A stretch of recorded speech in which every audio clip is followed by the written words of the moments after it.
मुलाकरम लेने आए हैं।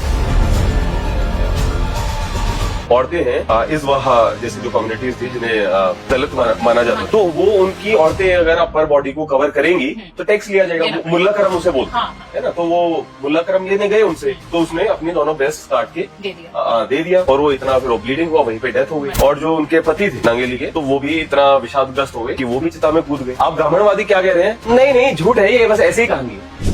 कितना अत्याचार किया है ब्राह्मणों ने। आपने वो कहावत सुनी है कि एक झूठ को इतना बोलो, इतनी बार बोलो और इतने कॉन्फिडेंस के साथ बोलो कि लोगों को वो झूठ सच लगने लग जाए। बस यहाँ पर वही अप्लाई किया जा रहा है। ये श्वेता जया मैडम है, वैसे तो ये बहुत रिसर्च बेस्ड बात करती हैं, तथ्यों के आधार पर बात करती, झूठ नहीं सुनती है, गलत नहीं सुनती है। बस यहाँ पर इन्होंने रिसर्च करने की तकलीफ नहीं उठाई है। जो विजेता दहिया सर बोल रहे हैं बस ये सुन रही है, हाँ में हाँ भर रही है। बस इनको टारगेट करना है हिंदूवादी लोगों को, इनके सामने थोड़ी मुंह खोलेंगी ये। और ये पहली बार नहीं है जो नांगेली का उदाहरण देकर ब्रेस्ट अटैक्स के बारे में बात करी जा रही है। इससे पहले बहुत फेमस और बहुत पढ़े लिखे लोग भी इस पर बात कर चुके हैं, जैसे खान सर, दिव्य कीर्ति सर। और जब ये फेमस लोग बात करते हैं ना, तो लगता है कि बिल्कुल कितना सच होगा ये, और हमें विश्वास हो जाता है कि किस प्रकार से शूद्रों के ऊपर अत्याचार हुआ करता था, ब्राह्मणों और क्षत्रियों का। कितने हरामी ब्राह्मण हुआ करते थे कि वो शूद्रों की लड़कियों की ब्रेस्ट देखना चाहते होते थे। आज इस ब्रेस्ट अटैक्स के ऊपर बात करेंगे, नांगेली के ऊपर बात करेंगे, रिसर्च बेस्ड तथ्यों के आधार पर। तो सबसे पहले ये नांगेली की स्टोरी आई कहां से? तो 2007 में सी राधाकृष्णन ने दी पायनियर में एक लेख लिखा था नांगेली के बारे में,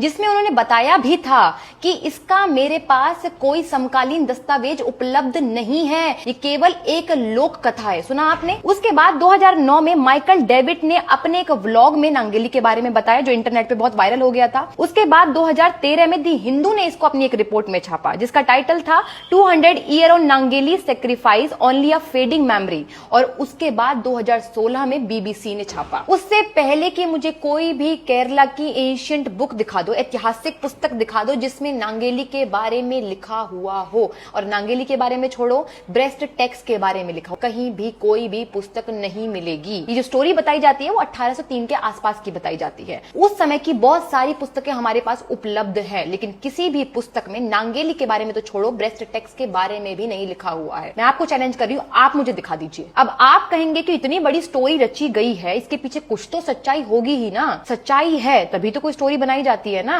बताया जाता है कि ये जो नांगेली है वो इजवा कम्युनिटी से आती है, जिसको साउथ इंडियन इल्वा कम्युनिटी भी बोलते हैं। तो ये वहां से आती है, जो कि शूद्र कम्युनिटी है। और इनको फोर्स किया जाता था कि ये ब्रेस्ट ना ढके। ये ब्रेस्ट नहीं ढकते थे, ये बात सच है, लेकिन इनको फोर्स किया जाता था क्या? नहीं। लेकिन ऐसा क्यों? ये जानने के लिए आपको केरला को जानना पड़ेगा। अगर आज भी आप केरला चले जाते हैं, 70-80 साल पुरानी महिला से मिलते हैं, तो वो आज भी अपने स्तन नहीं ढकती है, क्योंकि पहले केरला में ब्लाउज का कोई ट्रेडिशन था ही नहीं, ब्लाउज पहनने का कोई रिवाज नहीं था। और इसके ऊपर सुलोचना अय्यर 1987 में एक बुक प्रकाशित करती हैं कॉस्ट्यूम और ऑर्नामेंट्स को लेकर, जिसमें वो लिखती हैं कि भारत में पहले कोई भी परंपरा नहीं थी ब्लाउज पहनने की, और खासकर साउथ इंडिया में तो बिल्कुल भी नहीं थी। ये अंग्रेजों के आने के बाद शुरू हुआ, और भारत में स्तन दिखाने को कोई अभद्र कृति नहीं कहा करते थे। न्यूडिटी में नहीं आता था अगर किसी के स्तन दिख रहे, ये बहुत नॉर्मल था।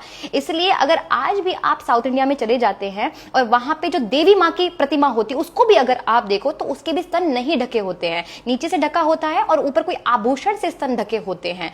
कोई भी शिल्पकला देख लीजिए साउथ इंडिया में जाकर, उस पर भी कोई कपड़ा नहीं चढ़ा होता है, क्योंकि ये नॉर्मल था। तो मैं कहना ये चाहती हूँ कि ऐसा नहीं था कि केवल शूद्र महिलाएं स्तन नहीं ढकती थी, बल्कि कोई नहीं ढकता था। मन करता था तो सर्दी बरसात में कभी कभी ढक लेते थे, नहीं तो नहीं ढकते थे। और इसको भी मैं प्रूफ कर दूंगी आपको। 1930 के दशक में एक L.A. कृष्ण अय्यर के द्वारा बुक छापी जाती है, जिसका टाइटल था दी त्रिवंकुर ट्राइब्स एंड कास्ट, जहां की ये स्टोरी बताई जाती है ना नांगेली की, उसके ऊपर ये बुक प्रकाशित हुई है, जिसमें कुछ तस्वीरें दिखाई गई हैं ब्राह्मणों की महिलाओं की और शूद्रों की महिलाओं की भी। और आपको सुनकर आश्चर्य होगा कि इस बुक में शूद्रों की महिलाओं ने कहीं कहीं स्तन ढके हुए हैं और ब्राह्मणों की महिलाओं ने नहीं ढके हुए हैं। अब ना एक बहुत इंटरेस्टिंग और बहुत शॉकिंग बात मैं आपको बताने जा रही हूं लास्ट में।